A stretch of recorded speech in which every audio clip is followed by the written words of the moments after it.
Hi, it's Phil from Tall Trees again here with another blog dealing with the sorts of issues that we all have when it comes to helping our parents make decisions with moves later in life into retirement or into aged care.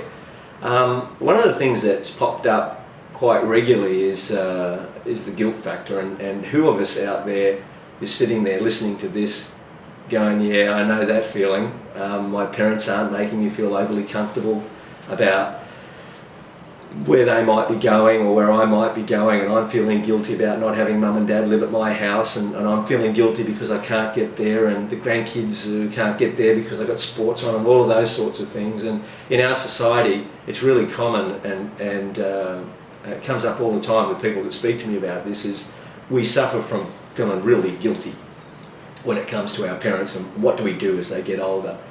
Well, it's a really tough one, because we are all responsible to our parents, and they have done great things for us, and when they ask of things or things of us, we want to comply and we want to help, no doubt about that. But the trick is that you have to strip all that away, and you've got to go, okay, what's best for mum and dad, and how do I get mum and dad to understand that? And the answer is actually pretty simple. You have to be open and honest with your parents, and you need to let them know the impacts that are happening in their lives, how that impacts on your lives. And there is no perfect solution, but you have to try and look around and try and find our best fit. Now, I've had so many people say, look, we thought the best fit was for mum and dad to move into the granny flat out the back.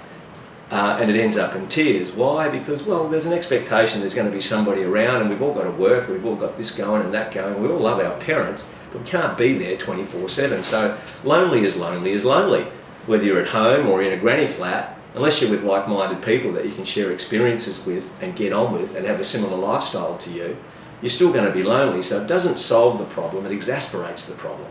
So those sorts of things can be really problematic. What I've found to be really handy, and we do it at Tall Trees, and I know that other people do it, is we invite people to come and stay with us for a while and go, well, look, why don't you just come and check us out, see if you like it, and if you do like it, stay a little bit longer, and then if you love it, it becomes your home. So try before you make a big decision. See how this works for you, mum. See how this works for you, dad.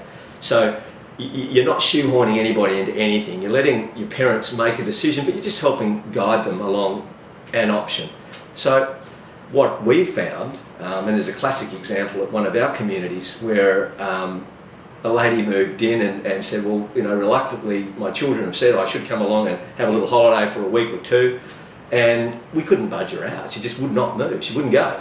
And every single time, actually, bar none, where we've had somebody come along and go, I'd like to try this out because my kids want me to, or I'm being almost pushed to try this out and I don't want to, but when they do, they go, we love it, we're staying, why didn't we do this years ago?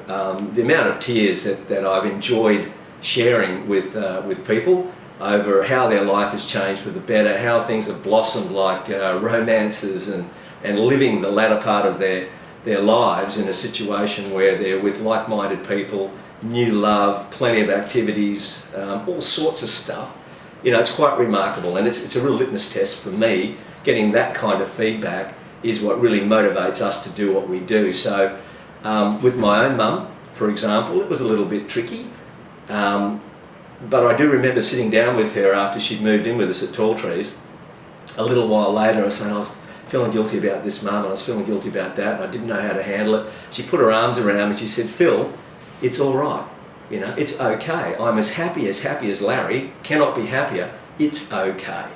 So I guess my message for today in closing is, it's okay. If you do all of these things for your parents, you're doing it because you love them.